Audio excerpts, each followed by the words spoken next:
What is up? Welcome in to another episode of Why So Sidious, a Nerd podcast. I'm your host, David Cochran, and here with me tonight are my co-hosts, JD and Caleb. Tonight, we're getting spooky. We are getting into the world of Stephen King, the world of Andy Machete. We are covering It. Welcome to Derry, Chapter 1, the entire season. If you have not seen this show, we are going to be hitting all the spoilers, and trust me,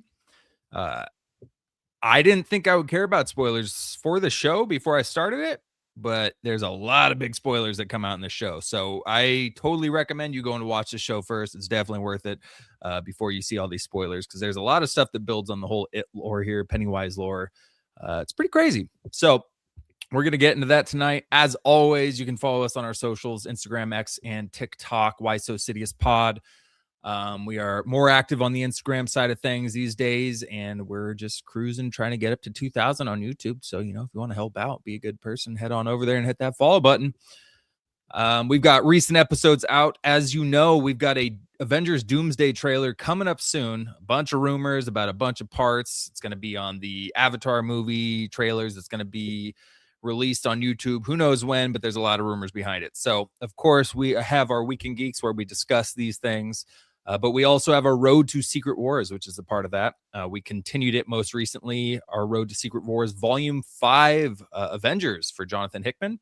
Covered that recently. We've got our Novice Nerd of Who is X-23. We've got our Stranger Things coverage out there. Clearly, Volume 1 has dropped and has been making waves, and Volume 2 is coming soon, so we'll be covering that as well. So there's plenty of stuff out there for you guys to go ahead and listen to. And for convenience sake, if you're going to listen to that Road to Secret Wars, we've got all of the episodes at the top of our episode list now. So you can go through each one, rattle it off, and get caught up real quick on our Road to Secret Wars episodes. Don't forget our newest venture. We got Lub on the sticks playing Ghosts of Yote. He's live streaming his gaming. This is a new venture for Why So Sidious. It's a fun venture that Lub has reached into, whatever you want to go with. But yeah, tune into Lub. We usually drop when he's about to hop on live on our socials, give you a little heads up, but he's gaming out there. So if you're a fan, tune in, show Lub some love. He's a fun watch. He gets into it. He never keeps it too silent for too long. He's a natural. So go ahead and check that out when we drop those.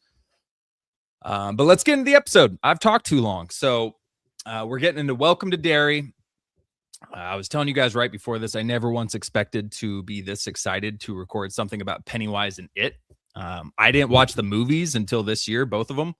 And Pennywise scared the hell out of me as a kid from the original movie, and he made me hate clowns my entire childhood. So it's a healing moment coming full circle to the show. Really loved it. I think we all really loved it. But I want to ask you guys real quick. Lub, I already know the answer, so I'm going to let you go last. JD, have you seen both of the It movies? I have, and the original. Okay. And did you like the movies? Yeah, so that's my background. I loved the original back in the day. I saw it too young. Then I loved the reboot. That was a really solid reboot, how they brought it back. Not reboot, but hated the sequel. So, I mean, just really didn't like the sequel. So Welcome to Derry was not something I was super excited about. Like could have gone on without watching that until I heard how good it was. So it's a nice surprise. Yeah. And Lub, I know you're the It connoisseur here for our podcast. You definitely watched them when they came out. You're more of the horror side of things. You're a fan of the movies, right?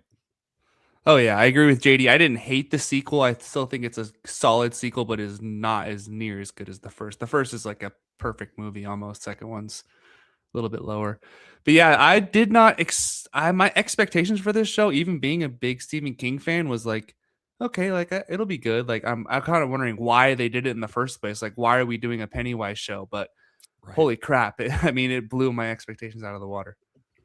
Dude, yeah, I had no expectations really. The only reason I started watching this is because Stranger Things Volume 5 was coming out. So I had just watched all 4 seasons of Stranger Things, and I had a month and a half gap and I was in that mood. The kid group, it's very similar, and I'm actually going to read off some similarities that this show has with Stranger Things. But that was the only reason I started it. And to be honest, the first episode almost killed it in its tracks. I was almost like, yeah, this ain't Stranger Things. This ain't for me. Damn, they turned it around though. So And also, it made me go watch The Shining during this season. And then I watched Doctor Sleep right after that, because if you don't know, it's all in the same universe. Dick Halloran, he's a major character in Welcome to Derry. He's in The Shining. He's in Doctor Sleep. All these Stephen King stories are in the same universe. So it's pretty crazy. All these kids in it shine. Yeah, what are you saying? Shawshank Prison is like mentioned in everything. Shawshank Redemption is a Stephen King story, which is actually, I don't think that's super well known, because it doesn't know, right? As a Stephen King kind of story. Mm-hmm. But yeah, so it's super cool seeing all this interconnective tissue, and they do a great job with it, to the point where it made me go watch those movies. And by the way, I highly recommend Doctor Sleep. Real quick, JD, have you seen either Shining or Doctor Sleep? The Shine, I've seen both of them. I couldn't tell you much about Doctor Sleep because I was excited about that when it first came out and watched it. Shining, just rewatched it recently. That's a cool little movie, and I had no idea everything was connected until you brought that to my attention. So that was quite a surprise, just to think of how far apart these movies are, yet they're connected. Like, what? It's crazy. And Lub, you've seen them both, because I'm pretty sure you recommend. I want to rewatch Doctor Sleep now that you said you liked it so much. I remember enjoying it, but I remember it being really long, a little bit too long. Yes. But it's Ewan McGregor and Jessica or Rebecca Ferguson. Rebecca Ferguson, yeah. Lady which she's so unnerving in it in such a good way for her character. Her character's Rose the Hat in the movie, and she's so creepy. Like, and she does a great job being creepy in Dune, honestly, as well. So Rebecca Ferguson has that roll down. But I love Doctor Sleep, the whole shine, the steam, the world they build with this almost sixth sense that these children have, that Dick Halloran has, that the kids in it have. It just creates such a cool world. And we get into this crazy mind reading with Dick Halloran in this season of the show, which was my favorite part of the show here. So it was super unexpected, but a really cool connective tissue here. And last thing, Andy Muschietti is the director of these movies. He was behind this show, and he is supposed to be behind Batman Brave and the Bold. So JD, after the show, how you feeling about him taking on a Batman project? Yeah, of course that gains him some points, right? Because we're a little worried after the Flash. But that's totally overridden now, right? Like, this was crazy, a full-on horror like this too. So the dude has range, and he killed it with this prequel that, no one asked for this kind of a prequel. But he made it exciting. He put a lot of Pennywise in there. Like, he knows what the audience wants to see, right? I'm glad he has that. We want the icon. And this show, I was kind of worried that Pennywise would be like the last thing you see when it ends. You'll see him one good time. Here he is. That's the prequel to Pennywise. But it was packed with Pennywise. So yeah, a lot of good things for Andy Muschietti. He could do Batman. That is interesting though, because Andy Muschietti wasn't good at the Flash, but he's good at this kind of horror movie style. So would the DCU's Batman be too much like Robert Pattinson then? Because isn't that kind of Robert Pattinson style? You're just going to do like a DCU version of Robert Pattinson, basically? Well, if you to make it good, to make a good movie, Justice at least League Batman, at least this thing is packed with like mythological lore that attaches to this horror clown. So yeah, I think just because it's dark, he could still do this fantastical Batman that we're probably going for. Yeah. I watched a couple of the behind the episodes after the episodes ended, and I was telling Lub, I had no idea Andy Muschietti had such a thick Italian accent. I was not expecting that when he started to talk. It's like, whoa, what the hell? But I really liked how much he respected the lore he was building off of. And he kept talking about how he wanted to pay respect to the original story, and to not only pay respect to it, but to grow it and in a positive, like, I don't know. I just really like the way he took on this project, and it makes me feel like he respects the original content that he'd be building off. So I am a little bit more encouraged with him taking on a Batman project after this show, for sure. Yeah, he even said the scene at the end was something they threw in at the last minute, and we'll talk about it later. But that final scene was something they just like threw in because he wanted to make sure it attached to the movies. I was wondering, because we'll get to it, but it seemed like they filmed that during the movies. The actress looked the same age. Everything looked. No, her hair's longer. Your hair's longer. Yeah, true. But we'll get to that. So yeah, we'll get into the episode here just real quick. I couldn't help but notice the first episode, the Stranger Things similarities. It's taking place in a small town in America, the same eastern side of America. It's a period piece taking place many decades before today. A little boy gets lost in the first part of the first episode in a scary and confusing opener. He communicates from an unseen spot through song while captured. The military is involved in some other secret operation we don't yet know about, but it will connect in the end. And the main group of kids solving the mystery has their younger sister that they're forced to bring along. So all of that right in the first episode was like, all right, that's a lot of Stranger Things similarities. Get all the way off their back about it, okay? All of that was the first episode. So it was like, wow, that's a lot of Stranger Things connective things right there. So we'll get into the main topics of the season. I think we can all agree the first half, there's a lot less to talk about. The 5th episode, that sewer episode, the first reveal of Pennywise is when it really gets crazy. But there's some good stuff to talk about before we get to that. So real quick, best intro song of any TV show of 2025. If that's a category in the cities, you already know my vote. Spoiler alert. This is an absolute banger. Never skipped the intro one time this year. I listened to it every single time. It was perfect. It was weird. The little girl singing, but it was like, it was just perfect for the tone of the show. I don't know. I loved it. It's stuck in my head now. I skipped it once, and Sean, my wife, got really mad at me. Did she? She's got good taste. So real quick, we start off with the kids group in the first episode. And I'm not going to go into it, but I'll just say it's Teddy, Phil, Lily, Ronnie, and Phil's kid sister. We kind of think this is the new losers club we're going to be following around. And by the end of the first episode, more than half of them are dead. Kind of thought it was like a joke or a dream sequence or something, but they introduced us to this whole group of kids, and then they all got torn apart by this demon baby. The whole first scene of this show was the kid Maddie hitchhiking with this whole family that I guess it was able to manipulate 4 different entities, which usually he's just one, but he was like an entire family, and a baby demon was born. I don't know, dude. It felt like it had no connectivity to the rest of the season. Like it had, if you cut that, it had nothing for the season for me. I don't know. It almost turned me off of it. If that Maddie character never existed, the show would have been the same. Only thing he does is because the other kid's the one that comes back, and you think he's alive for a second, but he's actually dead again. So yeah, there was no point to it. Yeah, and it was just gross. It was kind of just needlessly gross. The baby, the birth. I don't know what's up with HBO shows and having to do disgusting birthing scenes, but House of the Dragon did it twice. This show did it twice in 2 episodes. I don't know what the fascination with showing insanely grisly birthing scenes is on HBO, but I don't need to ever see that again, ever again. But I don't know, JD, after the first episode, how are you feeling? Yeah, so that put me on an interesting journey, because what I didn't like about the second modern It was like the mythology, right? And I didn't know anything about the books. I didn't know that was all book accurate, but I still didn't like how it panned out on the big screen. I preferred that grounded clown. So, and then I already had reluctance because I was, not looking forward to Welcome to Derry that much, but I flipped it on. Yeah. And this baby demon being born very brutally out of this woman just brought me I'm like, why are we chasing around a demon baby? So then it brought me back to, we're just doing a bunch of crazy ass lore this whole series before we get to Pennywise. So it totally turned me off, and I didn't even want to watch episode 1 and 2. So I waited a few weeks, and then that's when we find out episode 3 is really good. So yeah, I didn't even watch episode 1 and 2. I hopped back onto 3, hoping that would pull me in, and sure enough, it did. Recently though, going back and watching the first 2 after knowing what happens, like you're totally right. Those scenes they put in there just don't seem to be a part of the story at all. So it's really strange.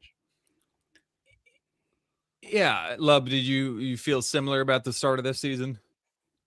I liked the theater scene at the end of the first episode, where I thought that was pretty ballsy to like introduce us to these characters. Not just like the first 5 minutes they die. It's we follow them for the whole episode, and then like half of them die. So I did like that decision. That was pretty cool. But the demon baby even like coming out of the TV screen, the theater screen, was kind of weird, and then flying around. But yeah, I mean, honestly, I even told you guys like the first episode, I was like, it's good. I kind of like it. And the second episode was like, yeah, it's a little bit better. So this was a slow start to the season. Totally. Again, I almost bailed, and if Stranger Things would have released earlier at the same time or something, I may have not continued just because of the first episode. I was just kind of like, yeah, that's not what I'm looking for in a show, really. Um, it just wasn't it. So and yeah, I kind of like Teddy and Phil too. I liked them as the two kid characters. They were kind of funny. They were fun to follow around, and then they both just got brutally slaughtered. But they didn't show Phil get slaughtered. We have a scene in episode 2 where Lily's going through the grocery store. It's messing with her. She starts having these hallucinations, and it shows a cereal box with all the kids that got slaughtered in the theater. They all turn to zombies. Phil's character doesn't, as he stayed the same through the whole vision. So it's like, oh, okay, is Phil still alive then? He's the only kid that didn't turn into a zombie. And then they even played into it with Maddie coming back saying, oh, Phil's still alive. And then we find out, no, he's dead. So that entire thing, again, was like, nope, Phil was dead from the start. None of that actually led to anything. It was just like a long con, I guess, to get us thinking Phil was alive. But they killed off Teddy and Phil, and then they bring in Will, who is the son of Leroy Hanlon, the father of Mike Hanlon, who is the only one who stayed in Derry during the It movies, learned the lore of Pennywise, brought the adults back, and was the reason why they were able to defeat Pennywise. So Will's son is the one who will take down Pennywise. Nice. So that was a cool little thing. And then who was the other person we got added on? Richie. Rich. How could I forget? Richie, awesome kid added into there. And then Marge, who comes in a little bit later after she tries to cut her eyeballs out in a really weird scene. Wow. But she ended up being a good part of the group. So I don't know. Yeah. I like the group of kids we got. How'd you guys like it? It's a weird question. How'd you guys like the children?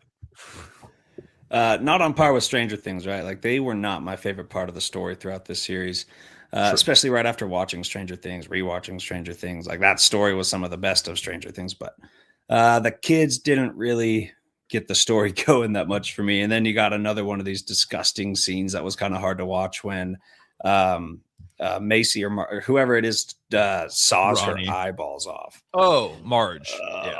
So hard to watch. Brutal.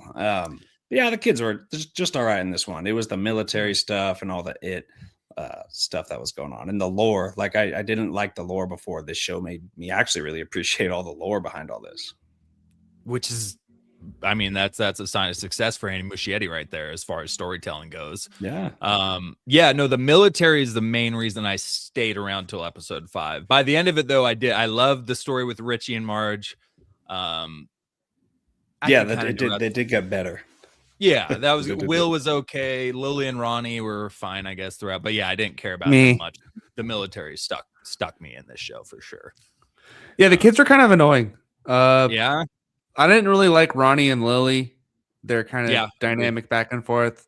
I didn't love it. I mean, the Will was okay. He was kind of a little baby, and that was kind of his story of like not being a little baby anymore. I was like, I get it, but like there was one scene in the end where his dad's like, you gotta go do this, and he's like, Dad, I can't. And it's like, bro, you're gonna fucking die if you don't do this. Like, you've been through some shit already. Fucking put that shit aside and get it done. Right. So yeah, that they weren't the strong suit, but they did grow on me. I will say, like, the more the season went on, the more I started to kind of accept them. Yeah. And we'll get to that, but I am kind of glad we are going to get a chapter 2 out of this, and we're definitely not falling around the same group of kids. Mm-hmm. Although that does risk it being a worse, less likable group of kids that we get in the next season, because I'm pretty positive we're going back 27 years to the last generation of it. So I think the 30s, I'm sure kids were well behaved, didn't say nothing back then. Probably not. They were all going through the depression. Like, those kids were probably whipped into pretty good shape, especially Derry parents who are already absolutely insanely over the top assholes. So I'm sure they're pretty whipped into good shape. But let's talk about the main reason we all stuck around for this, and that's the military's role in this show. So the three main characters we get out of this is Leroy Hanlon, Dick Halloran, and the General. I didn't look up the General's name because he's the biggest dumbass of any show I've ever watched that I didn't even think it worth to look up what his last name was. But one of the stupidest, just like dumbest ideas kind of character. You know who he is? He's the recast. Dad. He's the recast of Raiden in the Mortal Kombat sequel. in the 90s. Yeah, right? He is. Oh, and he was so bad at that. He's so bad in it too. Yeah. It's like His one of voice the is worst very acted noticeable. roles I've ever seen in any project was Raiden in Mortal Kombat 2 Annihilation. Oh my God. I didn't even realize that was all I know from him is he's Harry Morgan and Dexter. Okay. That's hilarious. But we'll get into how much of a dumbass that guy is. Oh my God.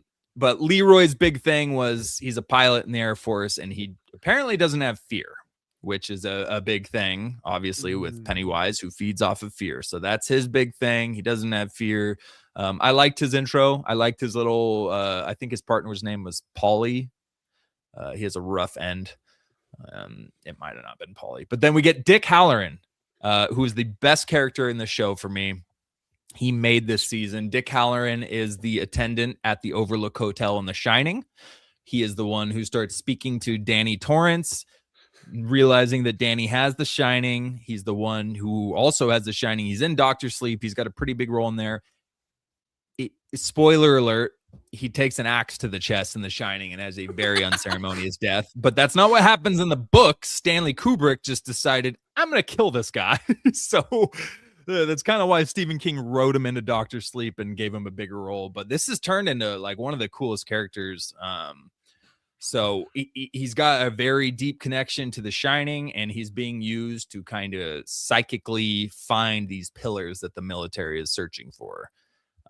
So very mysterious role, different kind of character, but I really liked him. JD, how do we like the Dick Halloran character and all of his powers that we kind of got shown in this show? I actually didn't love the Dick Halloran character. I think maybe just the acting. I think the writing was solid. I think he where he fit into the story was really good. I think maybe just the acting or something just threw me off. I just didn't love his screen time. So fair enough. Lub, what'd you think about him? I disagree with what JD said, but that's okay. I thought he was amazing. I thought he really made this more of a Stephen King show besides Pennywise. Like having him in there, the connective tissue with The Shining, which I never expected when he showed up and it was like, oh, Dick Halloran. I was like, wait, Dick Halloran? That sounds really familiar. Oh shit. That's the chef from The Shining. Right. And he has 11 style abilities almost where he can go inside people's heads and go into their memories with the Native American kid, Taniel. Yeah, going inside of his head to see where the stones were. But I didn't realize The Shining was that powerful, I guess. I thought it was just kind of like a vision, visions. Yeah, like the Sixth Sense kind of thing. And visions sometimes too. Yeah. Telekinetic conversation. I mean, we knew that from The Shining. They talked between themselves telepathically. Yeah, I don't know. I loved it. I didn't really know what to think when he was first introduced until, again, same thing with the name. I was like, Dick Halloran. And I saw The Shining thing. And as soon as that's what made me watch The Shining. I was like, oh, shit, this is connected. This is all connected. And after I went back and watched all that, I was like, oh, this character is great. And then the next 4 episodes we got of him as he does the little third. I love the third eye stuff they did with the hand movements. He's kind of breaking into Taniel's head. He switches his hand around to focus on the third eye of his brain. And that's when he kicks into his memory. I loved all of that Sixth Sense, third eye stuff to this storytelling. I was totally in. As soon as he started doing that and walking through their memories, I was hooked on the show. But yeah, that was sick. Obviously, we'll get into some of his stuff. And then the general, which we find out he's the kid in 1908 who runs into it before it takes on the role of Pennywise. Who is? Who's the kid? The general. Oh. Yeah, that kid in that flashback who ran away and ran into Rose, or who it wasn't. Oh, right. Maybe yeah, no, I think it's Rose. Yeah, he's the one who that old man turned into this tall, crazy being and started chasing him through the forest. And this is when we get that whole lore behind Pennywise. So we learn he crash landed on this comet 3 million years ago, which we also heard from Mike in the movies. He was called the Galoo by the Native Americans when he first showed up. He took the form of this crazy demonic looking buck at first. And then he just became their nightmare. So eventually he started taking the forms of settlers and priests and stuff who slaughtered the Native Americans. And they trapped him in this massive forest with these pillars, which would later come on to Derry. The Native Americans had him trapped, had him locked in, and then the settlers came to America and did their thing and moved into Derry, and it was able to feed off of them and grow stronger. So we learn about this. So he's this interdimensional shape-shifting being that landed, and whatever he landed in was his cage. So they break off pieces, and that's what they use for the pillars to entrap him. So pretty crazy, mystical Native American lore that was kind of cool because you can almost explain Pennywise being the cause of all the Native American monsters we've heard growing up. Like all the crazy Native American stories throughout and all their mystic monsters can be explained as it, who just crash landed and became their greatest fears. And it was all, so I don't know. I thought that was super cool. Did the Native American history you weren't crazy about the lore, JD. So did this side of it bring you in anymore? Yeah, no, this is part of the lore that I did appreciate. Pretty much all the lore-oriented stuff in this was way better than the It 2 type of stuff that took me out of that previously. I thought this was a really cool way to condense it to the town, first of all. Like, it is a problem for this town. I thought it's kind of like a lot of movies, you got to go look for this stone or this crystal. And so that's okay. That's kind of a trope, but they did it really well, right? They somehow made a killer clown make sense in this crazy, like shape-shifting interdimensional alien way, which is so wild. And they did it really well, man. So I was all about it. Yeah, this show, as far as Pennywise goes, this show did him so much better than the movies did. And this show alone sent him to the top of my charts for a horror icon more than the movies did. Like now Pennywise is at the top of my list. This was crazy. I like him so much more as a character now after this series. Yeah, I thought the origin story was a dangerous game at first because they were showing the pictures of him like as a human, and it was like, oh, he even in the movie you see him as like without the makeup on. And it was like, hold on a sec. Yeah, Bob Gray. Yeah, I'm just thinking like that's kind of weird, but yeah. But then the Native American stuff, the stones were kind of like, I do agree with JD where it was kind of tropey, and I felt that was kind of clunky where they like buried the stones in the ground to like make a circle. I mean, I guess it makes sense with Native American lore, so I went with it. Mm-hmm. Yeah. No, I thought it was crazy because they didn't tell us that kid was the general at first, but when you find out later down the road that was him, and you find out because everybody, when they leave Derry, they lose their memory. That's the whole thing behind this lore. If you move out of Derry, you forget you ran into Pennywise, you forget any of this stuff. And he forgot until he joined the military and they gave him some type of drug to, a truth testing, high confidentiality military deal because he's a general. So he went through some stuff. His memories come back from Derry when that drug hits him. But this is this is where the military thing became a little dumb for me. So he has these memories raced back. He's like, okay, whoa, oh my God, there's this shape-shifting monster in Derry. I know how we're gonna win the Cold War. we're gonna trap this thing. Could he tells Leroy Hanlon one way, could you imagine if we had this at the line of, and he names some battle, like what could you imagine? What, you were going to drop it on a battlefield and think that was going to win you the war? Like, what are you talking about right now?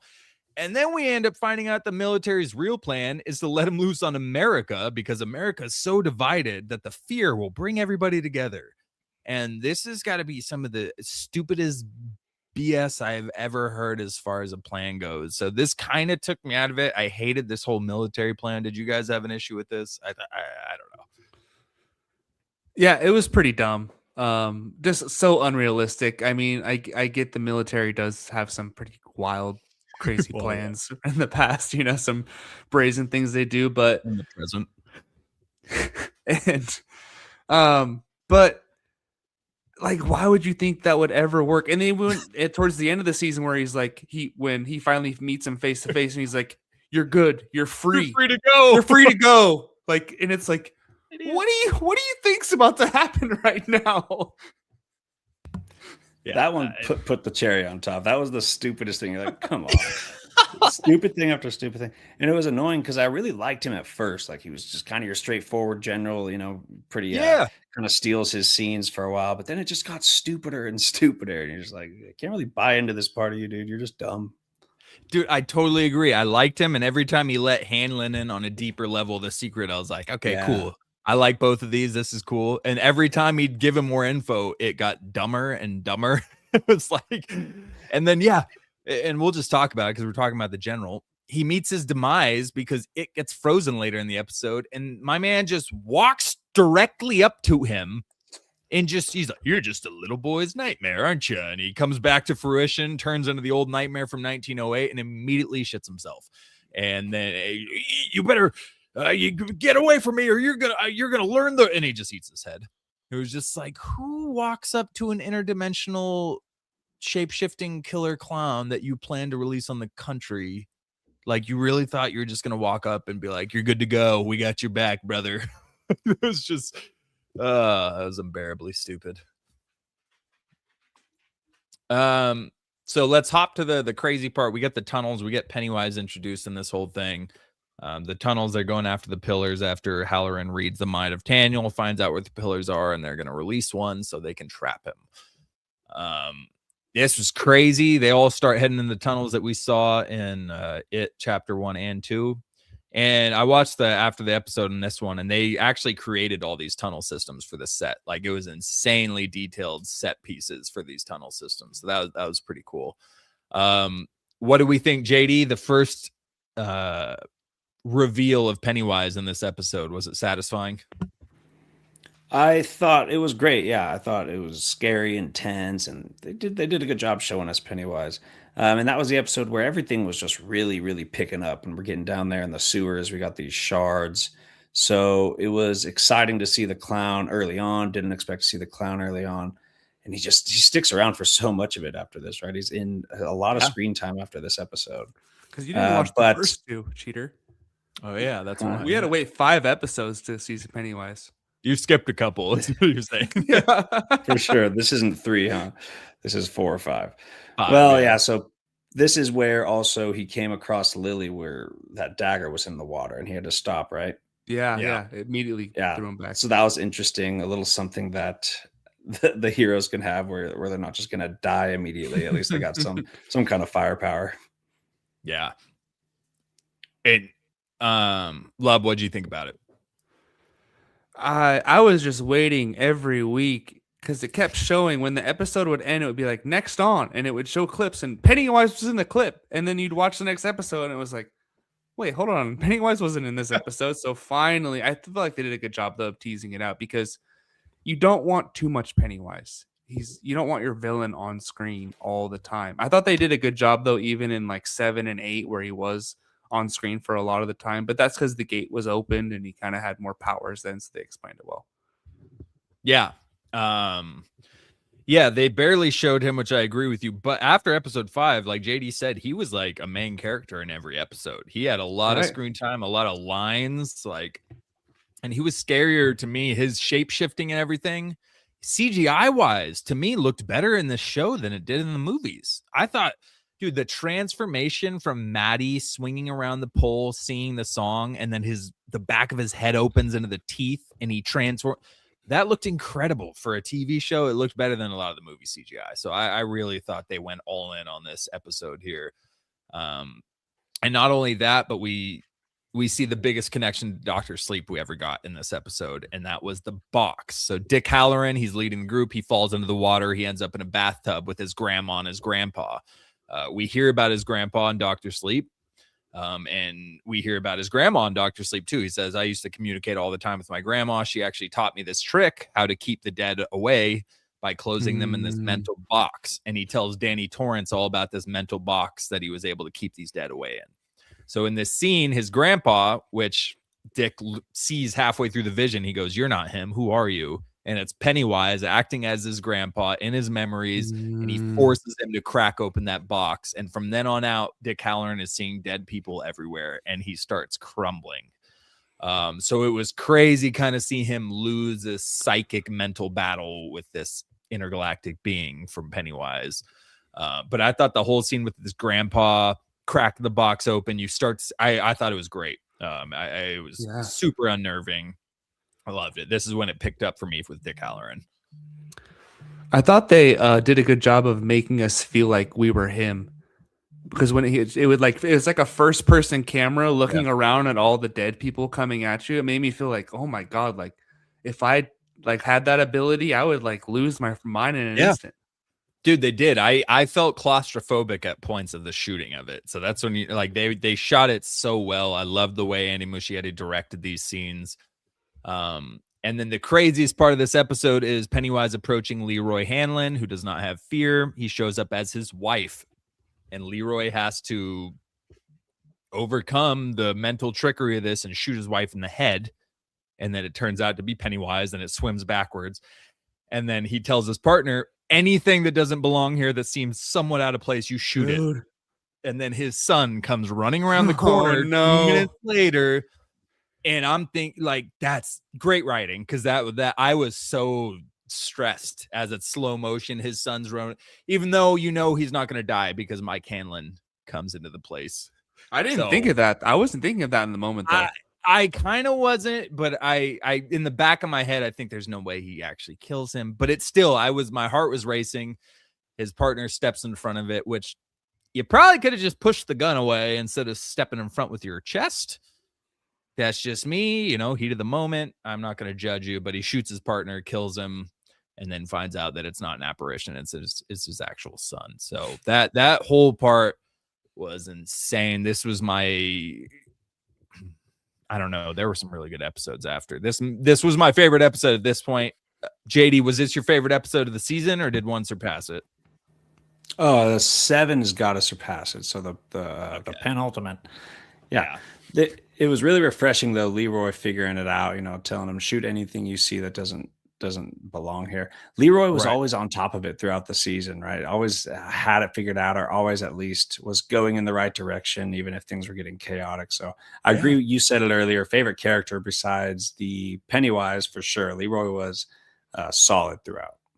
Yeah, and I feel like you trusted him so much and you had so much confidence in this character that at this point, that's what made it even more heartbreaking. It was like, oh, he slipped there. Like, he almost just killed his son. He just killed his partner. You're seeing moments of weakness that we didn't really see with Leroy until this episode. So I was thought even Charlotte was pretty solid. Like, she should have been that annoying, nagging wife, but somehow she was actually really good on screen as well. Yeah. I really liked her. Yeah. Yeah, she didn't come across as a Skylar White, even though she was causing issues by what she was doing. You could respect her for it. Like, takes balls to do what she was doing, to step in front of stuff like that. Everything she did through the season. Even when he smacks Will, and you're kind of like, well, that kid kind of deserved it. I mean, he just rubbed it in his face that his dad let his best friend die, bro. That was pretty messed up. He didn't deserve it. It's infiltrating his mind. I get it. But like, I felt bad for Leroy when he's like, yeah, well, I wouldn't do that. You're right. I wouldn't let my friend die in front of me. It was like, oh, you little shit. You little shit. That was so messed up. I felt bad for Leroy there. But yeah, probably shouldn't smack your child. But Leroy was loyal to a fault when it came to the military, where he just kept until the end when he finally figured it out. And then he pulls a gun on a general, which that's a big balls move right there. JD, you can get in trouble for that. Because if you're apparently not. In a movie or show, if you're right in the end, all charges are dropped. Yeah, and he wasn't even really right in the end. The general just got his head eaten, and the general said, you're fine. Leave him on base. Don't let him leave base. But really, he should have locked him up after. As soon as you know that the guy's fully against you, a general's gonna have him locked up. He's not just gonna be like, yeah, hang out at home. Please don't leave base. Even though you're trying to thwart my terrible plan. But all right, so episode 6 was kind of weird.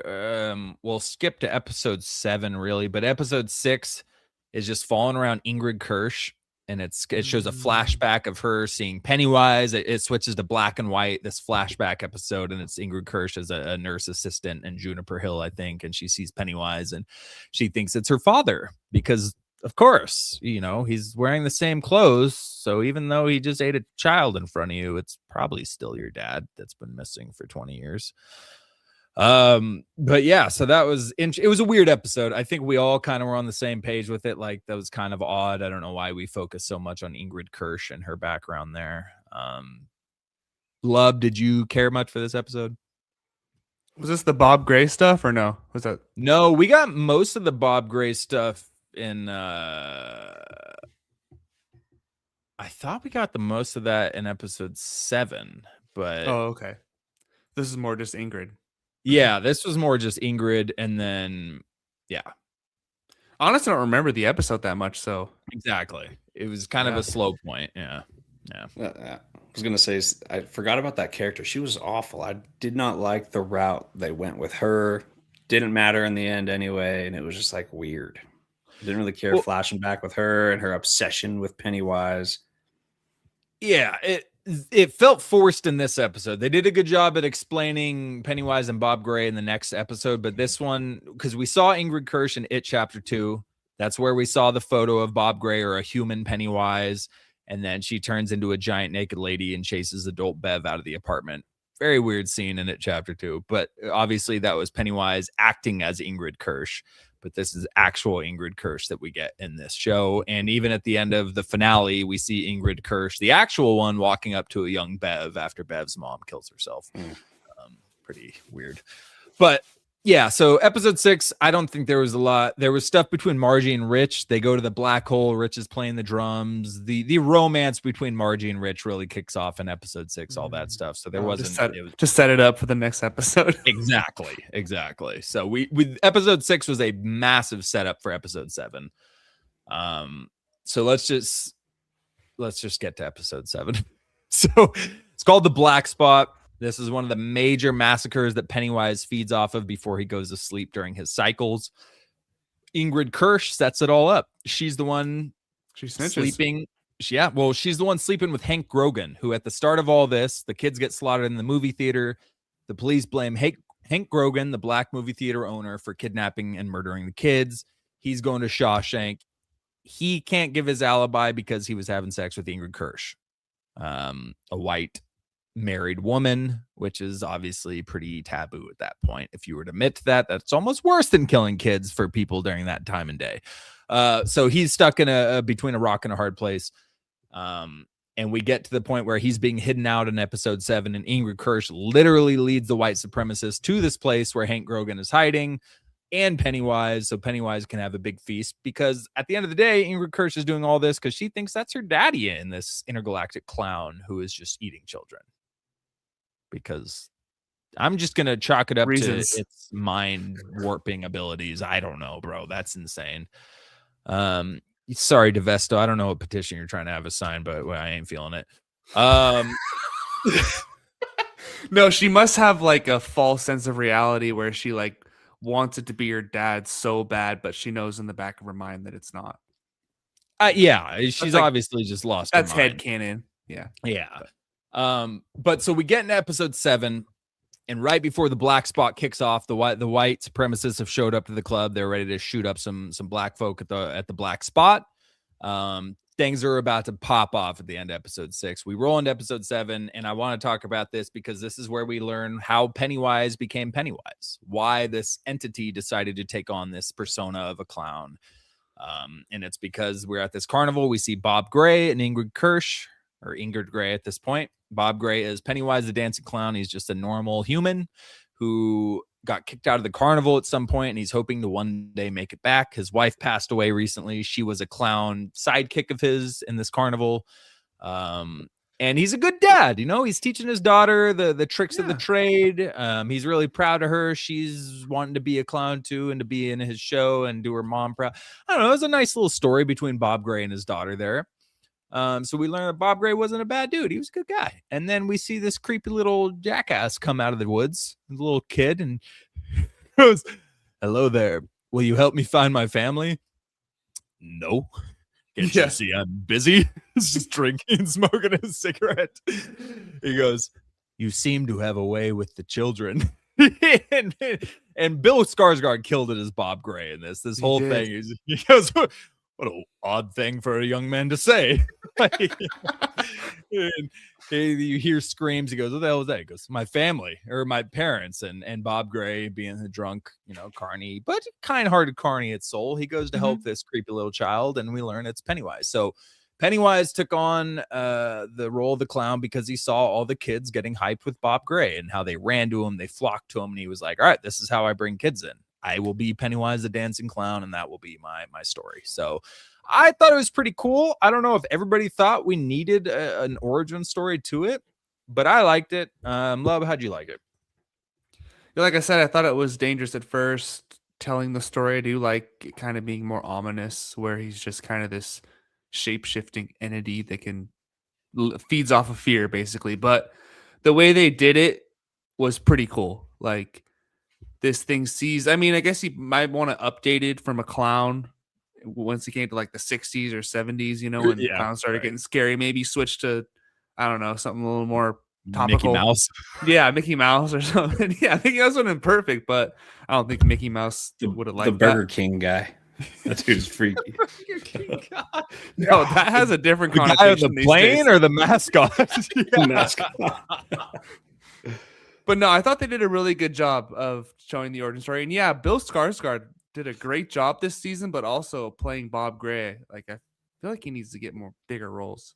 I love Bill Skarsgård, bro. He sold me on being an incredible. After Nosferatu, this every crazy that other character scary movie, Barbarian. Oh, I haven't seen that. Barbarian? He's in that? Yeah. I gotta watch it. He killed it, and he did great as Bob Gray. Again, he was kind of this dirtbag carnival guy, but he seemed like a good dude still, and you still felt bad. And it was kind of ironic that the whole origin is a child lures Pennywise the clown into a forest and kills him, and now Pennywise the clown lures children for the rest of it. Kind of an interesting little switcheroo there. JD, what do you think about it?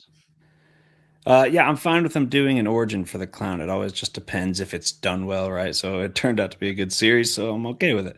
But I thought it was interesting they didn't actually show, Pennywise taking over the body of Bob Gray. So I kind of wanted them to kind of just conceptualize it, but he just walked into the forest and he came back possessed by Pennywise already. So I don't know. Would you guys have liked to see that? But what would he have looked like? What exactly. would the alien look like, though? That's the thing. Right. Well, I think the story is that he disappeared that night. So I don't think he came back and acted as Bob Gray. I think from that point, Ingrid, as far as she knows it, is her father disappeared that night. So I think that's why they kind of just left it as is, as mystery, because nobody knew what happened, kind of deal. But I was expecting to see him get. I was expecting to see him get torn apart for sure. When they skipped ahead, I was like, "What? You getting shy now? We've seen 2 disgusting births. You're gonna cut away from this thing?" Yeah.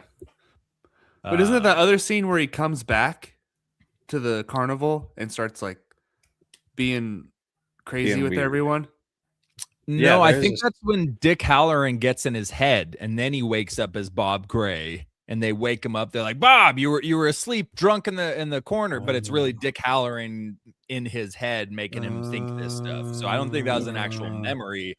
That was Dick Halloran insanely, mentally defeating an interdimensional shape-shifting clown. Dick Halloran's a pretty powerful dude for being able to put him in this he's an X-level mutant. That's insane. You got Pennywise confused? I took that whole thing as he came back possessed. And then he was all he was weirded out by everything. And that's kind of how I thought it went. So yeah, I didn't know. Okay.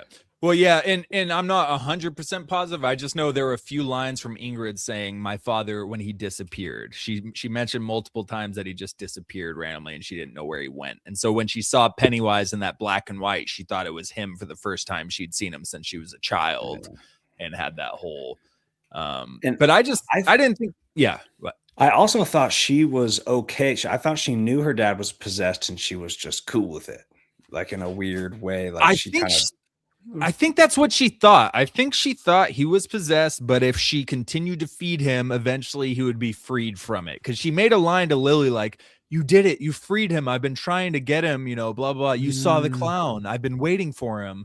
And so I think she has some weird thing where she thinks her father has been possessed, and maybe if she feeds him enough, she'll get her father back. But it's kind of hard to get your head into the mind of an absolute lunatic and know what she was thinking. Because we get to the black spot, everybody gets slaughtered, and Ingrid meets up with Pennywise, and she's talking to her husband there, and her husband's like, "The hell are you wearing? Why are you dressed as a clown?" Like, "This is the real me. Hello, Papa." And he goes, "What?" He turns around, and this was a savage scene. Pennywise is standing behind him with a cleaver on his shoulder, grabs the top of his head, cuts it clean in half, just starts eating his skull, and then goes, "Show me the bow." And it's the same thing her father said to her when and she does the bow, does the little, still thinks it's him, hugs him. I mean, she is fully believing this is her dad until he says, "I'm going to sleep." He's like, "What?" But no, you can't leave me again. No. And grabs him, and he turns around and looks at her. And at this point, she's like, "You're not him." It's like, what?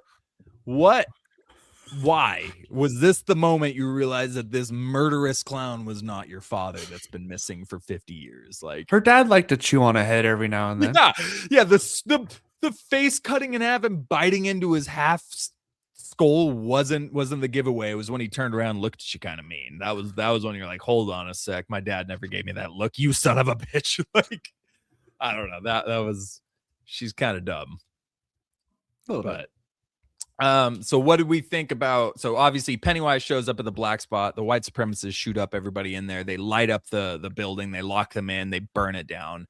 And we see chaos. Dick's got to surrender to the dead. He talks to one of them, which he said, "I can't talk to them. If I talk to the dead, they'll see me, and then I'm screwed." He talks to the dead to lead them out of the building. And from this point on, he sees dead people just surrounding him because now the dead can see him too. And Pennywise shows up amidst the flames. I thought this was the best Pennywise appearance we've ever seen in any project. Him showing up in the fire, talking trash, eating people. Goes, "Oh, Dickie, what's the problem? You seeing things? I think they see you too." Just taunting everybody. This was my favorite Pennywise moment of any of the show. JD, how'd you like this entire end to this episode and the entire Black Spot massacre? Totally with you on Pennywise. That's fully unleashed, right? Like, the audience always wants that kind of stuff. So that was awesome with just this backdrop of flames. So the aesthetics of it was amazing. The scene itself, dude, was so, it pissed me off so bad. Like, it was so defeating, and you're just so desperate and so tense. And man, I really, really hoped that Pennywise was going to kill off the group of white supremacist dudes in a really kind of satisfying scene where, like, they are just going to get torn to pieces. But no, it's just the flames and people are trying to get out. And then Pennywise shows up. It was so horrific, right? Perfect scene for a horror franchise like this. And really well done. Very tense. And then really was waiting for that revenge scene, though, or not necessarily revenge, but at least to see those dudes get slaughtered. But we never got it. That dude was a dick the whole time, even going back with Homegirl's dad in the jail cell, kind of manipulating his words.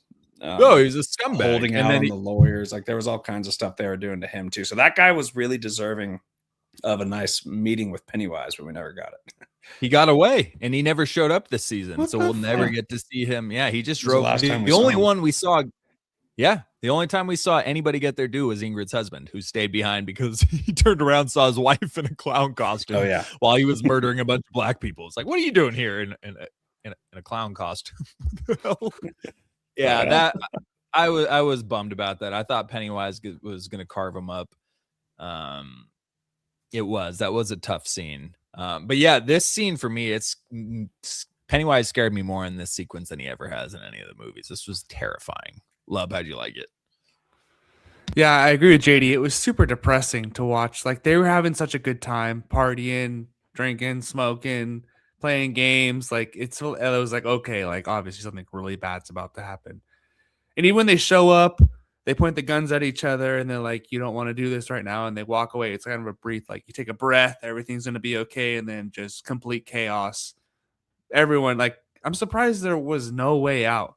Like, they couldn't, I guess the guns, because they were shooting the guns from every direction, but they couldn't, like, break a window out the back and, like, sneak out that way or something. Well, they did, and then they started getting shot. Like right. as soon as they started exiting, they just ran into Yeah, I bullets. think they surrounded it a bit. Mhm. Yeah, and not that I need to explain why a bunch of white supremacists are scumbags, but the whole reason they were there was for Hank Grogan because he's a child killer. Mhm. They saw multiple children in this building, locked it up, and set it on fire. White Multiple kids. children were in there. Yeah, I was gonna say, and again, not helping their cause, but they weren't all black children, and they still lit that building on fire. So obviously, again, I don't need to convince you that they were absolute scum of the earth, but pretty wild. but- I thought at least at one point they'd point to the kids and be like, "Get out of here, kids," or something like that. Right. I guess I gave them too much credit. Weird. The Pennywise entrance was really cool, though. When you say it's the best, I think his first scene in the first movie in the sewer with Georgie it's not as like horrific, but it's like super tense and creepy. How he's just like explaining, you like the popcorn and all kind of stuff. That's a really good one. I can't recall, but definitely this is like top 3 for sure. Yeah, for me, this was the biggest moment of like, this is a terrifying figure. Like, dude, Ronnie turns and looks to the side and he just looks over. He's eating Noreen's face. Just, what's the matter? Do I have face on my face? Like, dude, Bill Skarsgård ate in this episode. Every line delivery, the "Hello Dickie" seeing things lines, the "Come to Papa," every line he had in this. The what did you do with him? Oh, his eyes dart around. I ate him.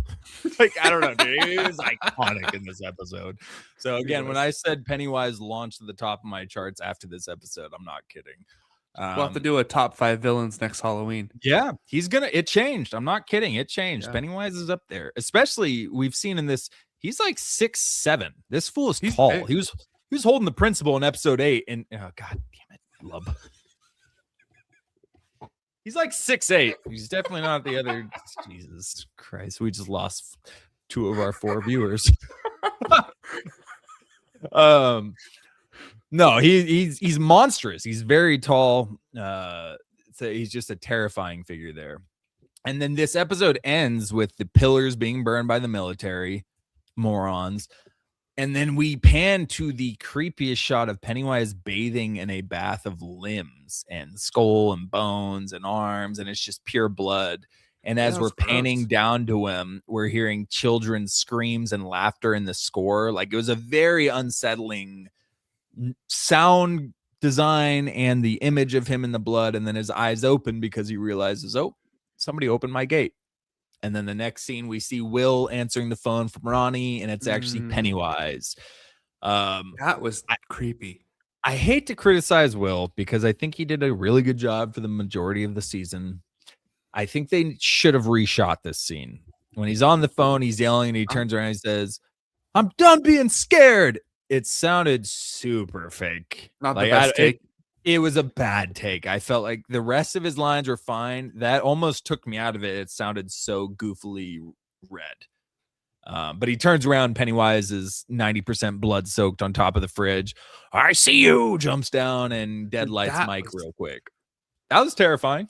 Because you never see Pennywise like that, because the gate's open now, so he can just like pop up in the middle of someone's kitchen and take him away. It's like, oh my god, like he's never deadlights people just instantly like that with a child. And I know maybe it's because Mike or Will was saying, "I'm not scared, I'm not scared."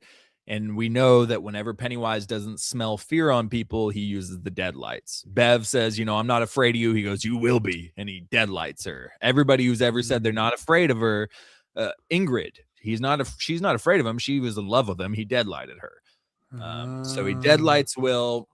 I don't think that's why he deadlights the kids in the next episode, but they were pretty scared. Yeah, they were terrified. But that was just an easier way to kidnap them all, I guess. But this episode was the best of the season. This was crazy. It hit 5.8 million viewers in its first 3 days, which is insane numbers, especially for a horror show. Like, that's 3 days. It retained that kind of audience too, especially with the first 2 episodes, not bringing Pennywise into later. Like, people stuck around. 7 episodes in, and they almost hit 6 million in 3 days. So crazy. And yeah, again, I said this to you, Lub. I think this episode single-handedly elevated the IP of Pennywise. I mean, this was just crazy. Yeah. Because he has so much more screen time. Yeah, a lot. And it's better screen time for me. Again, I think a lot of the screen time in the movies, half the scenes were kind of goofy. All of these scenes in this show were creepy and unnerving for me. I thought Pennywise was just way more intimidating. And the last episode, the fog creeps in. Pennywise, I feel like, should have just sprinted to the exit. The mist. And he would have been unleashed. Instead, he missed the entire town of Derry. He kidnaps the entire school, which I'm assuming that was fuel for him. I'm going to take all these kids and then I can leave and feed on them while I'm away. But I will just say, if Pennywise, if he wasn't like the biggest troll in the world, he would have escaped. He would have escaped. This whole episode, Pennywise goes to the school. He deadlights the entire children after making a hand puppet out of the principal. He takes them across the fog, and all he needs to do is pass this one tree. That's the last spot that the pillar can be buried, where it connects to all the other pillars. And we get to the point where he's about to escape, and he just slow motion skips the entire way. And then at the end, he sprouts wings and tries to fly out of there and misses it by a few seconds. But he spent half that time just skipping around, looking at people, talking trash. He's just the biggest troll in the world. And if he wasn't, he would have been gone, and America would have been doomed. But thank God Pennywise is a massive troll. They were able to stop him in time. Finale here, JD. How did the finale land for you? This whole fog sequence, trying to stop Pennywise. What'd you think of it?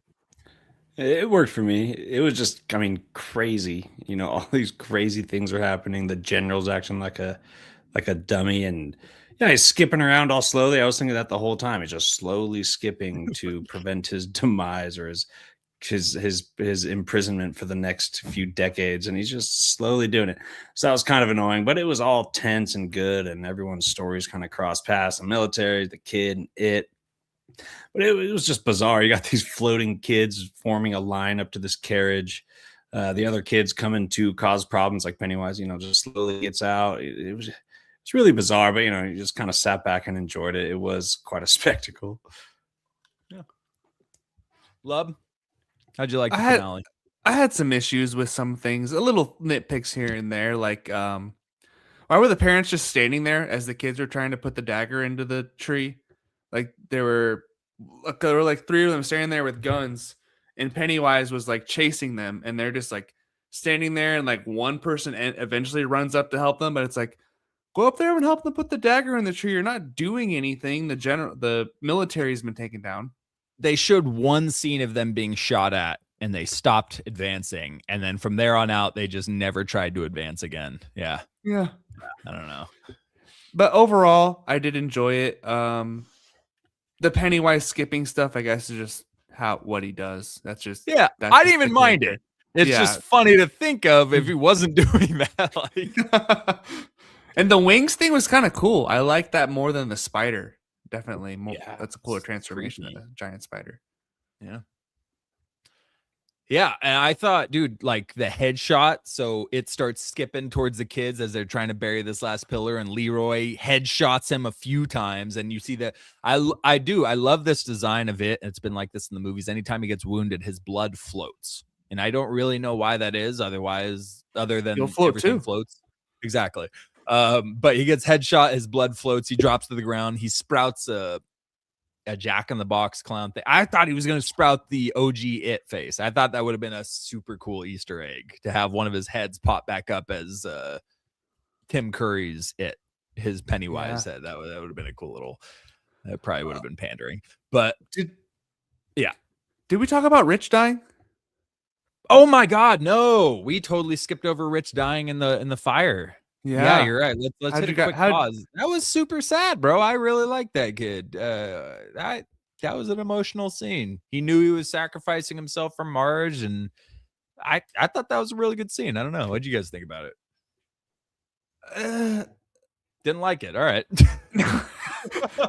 No, he was sacrificing himself for her, but I felt like God, you can't like do something, like go find somewhere else to hide, or like I don't know. And then it felt like he just suffocated. I thought the house was gonna like fall on top of him or something, but he just like suffocated from smoke. So that shows me that he wasn't scared, because if he was scared, it would have ate him.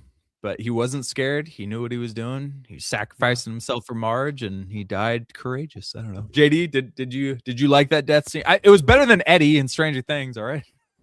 Yeah, except Eddie was going out with this epic metal song. It was, I guess that was a Well, he few was scenes drumming. later. The was background, but then earlier. again, you got the background of the whole Pennywise and the flames.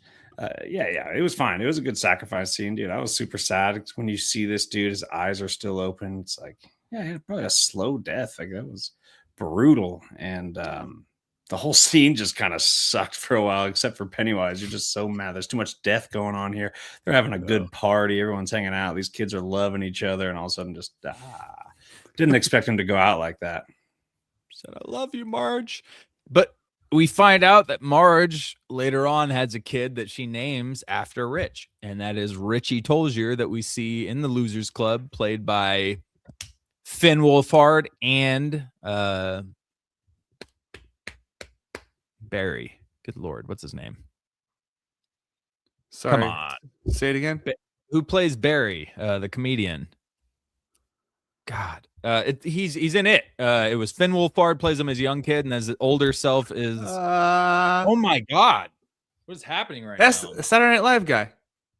Yeah, that doesn't help. Why can't I think of this man's Bill Hader? Good Lord. Yeah, we find out that Bill Hader's character in Richie was named after that kid who just sacrificed himself for Marge, and Marge is the mother of Richie Tolzier. So that was a cool little thing. We saw why she named her kid after Richie, because he sacrificed himself to save Marge. So that was a cool little tie-in. And we got even more into episode 8. Did she tell her husband? Yeah, I don't know about that one. That's an awkward conversation. But that right there leads into episode 8 with Pennywise coming up to Marge and saying, oh, Marge Tozier, but not Tozier yet. And he's creeping up on her. And this is when we learn that Pennywise experiences time all at once, which is a whole nother crazy level to throw into this. Right. So he goes, your son becomes a part of the Losers Club and ends up killing me. Or was it my death or my birth? I don't know. I can't tell. Everything happens at once for old Pennywise. And he starts talking about how time is happening. So he knows how he's going to die already at this point. He knows it's Marge's son who's a part of that group. And my only thought was, if you knew that, why didn't you kill Will instead of deadlighting him? Because Will's son is really the one who orchestrates the death of Pennywise, not Marge's son. Richie's barely even down for the cause by the end of it. But that was crazy. I don't know. I thought that was super cool with the Pennywise time stuff. I know some people didn't appreciate it and thought it was a little bit needlessly overcomplicated. Lub, what did you think about adding this to the Pennywise lore? I think maybe they tried to connect it a little bit too much to the movies. I do like some of the things, but other things was like, okay, you didn't need to do that. But maybe that's what season 2 will do, where he goes back and like tries to stop the lineage of their family, like tries to kill Mike's grandma now or something. Say, okay, I couldn't kill you. I couldn't kill your mom. I'll try to kill your grandma now, Right. And Lily kind of confirmed that I think he's going to go back after. Yeah, right. I think he's going to go back in time. And I guess it's somebody else's fight, she says. But yeah. JD, what'd you think of it? Well, yeah. And like you said, he keeps getting defeated in all the movies and all the shows, yet you're making him more and more powerful. Like if he sees time that way, like that is pretty OP, and yet you're getting defeated. So, but with that said, he is, now that we know he's like this divine mythological character, I kind of do like the aspect of throwing that in there. Like just that line was so eerie in itself. Like, I don't know if it was my death or my birth. So I think that adds a really cool dimension to the Pennywise, like the divine side of his character. Sure. Yeah, I don't know if it 100% made the lore better, but I just know that I liked the feel of it when he was saying it in the episode. Yeah. It made it feel even more unnerving. Like, this fool is just unhinged. He doesn't even know what timeline he's in right now. He's just here to eat kids. He's pretty crazy. And then, he gets defeated. The thing gets buried. Richie, by the way, Dick sees Richie's spirit come, and he walks by Pennywise and just flips him off as he's walking by him, and then helps the kids bury the pillar at the end. Again, maybe a little needlessly thrown in there, but it was a funny scene. It was in the humor of the It projects there, the little kid flipping off Pennywise. He's defeated. He's just going to come back in 27 years. So I don't know how much that means right now. Richie's got his funeral. Oh, no, sorry. Before we get the funeral, last thing, we're going to wrap this up real quick here, but I can't skip over Dick infiltrating Pennywise's mind. So Pennywise is about to eat Marge, and Dick infiltrates his mind and again freezes him in the middle of this face, the same face he had when the pillar stopped him. He's got to stop doing that face because he keeps getting stuck in midair. And Dick makes him think he's Bob Gray in the carnival. And I just thought this whole mental thing with Pennywise being freaked out for a minute and confused at where he was such a cool display of power.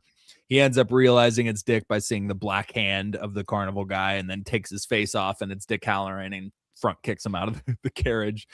But I just thought this was sick. Dick is so powerful, and it's crazy because he tells Danny Torrance in The Shining and Dr. Sleep that Danny is like a 1,000,000-watt bulb in this Outlook Hotel as far as spirits go, and nobody shines quite like Danny does, meaning Danny's even more powerful than Dick.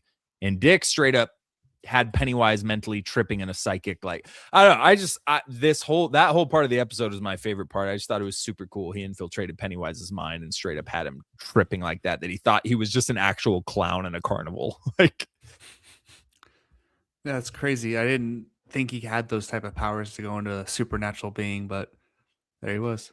yeah.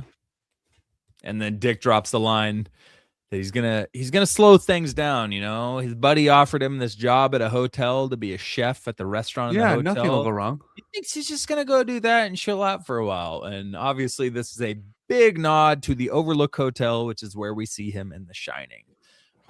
And it's one of the most haunted hotels in the country. So clearly, Dick is not going for some R&R because he's going to be running into some crazy stuff and possibly an axe.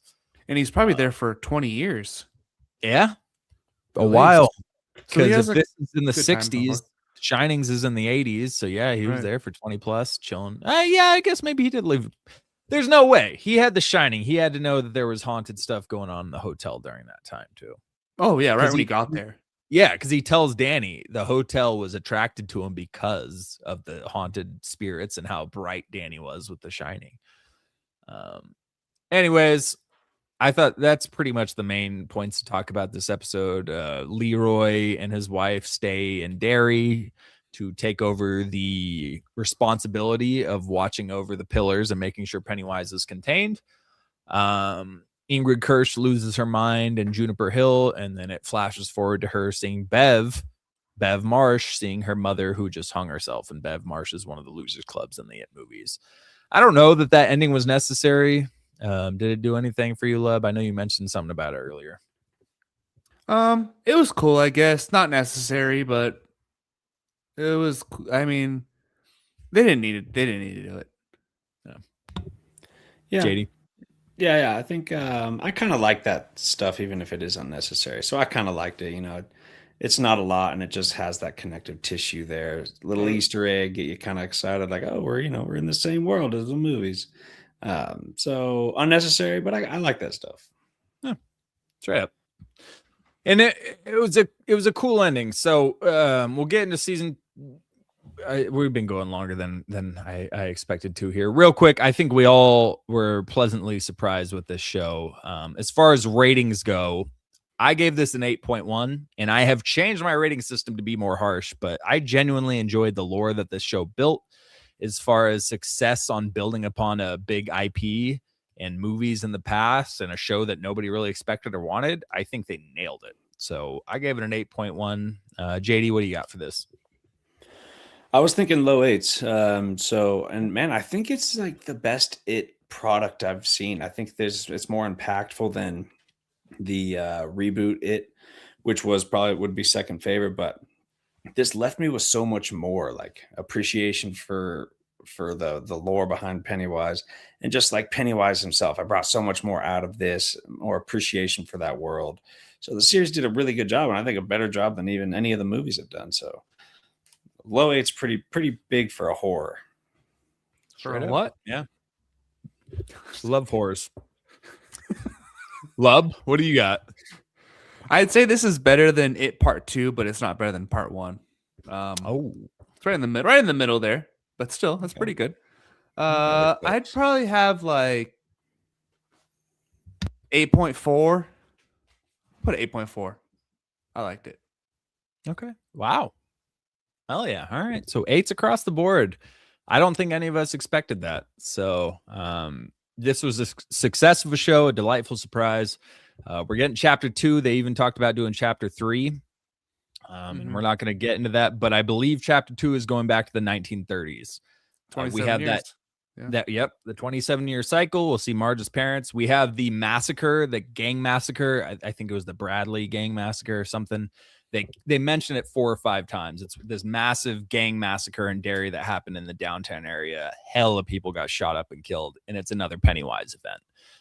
So I think we're going to get that as one of our penultimates for season 2. But I think that's where we're going next. So as a whole, big success for the show. I think they knocked it out of the park. One thing on season 2, when the little fat kid in the movie, what's his name? Ben. When he's in the library and he's looking through the old newspaper clips, I wonder if you went back and watched that scene, if there's something that would be in about this season or season 2. Yeah. Black Spot's in there? I don't know, but there might be. Yeah. No, that's right. Because he's looking he through he learns about all of that. Right. And they connected the picture of Bob Gray from It Chapter 2 all the way back to this and gave it lore. So I wouldn't be surprised. Yeah. All right. Well, I think that wraps it up here. We stayed a little bit longer than expected, but that is our coverage on Welcome to Derry Chapter 1. Stay tuned. We'll be covering Stranger Things. We'll be covering all the Doomsday trailers coming out and all that good stuff. Fallout. Weekend Geeks. Fallout just dropped today, so we will absolutely be covering that. And Stranger Things Volume 2 drops next week. So we got a lot of stuff coming out. Be sure to stay tuned. Follow us on our socials. And thank you as always for joining us here tonight on Why So Sidious, a nerd podcast.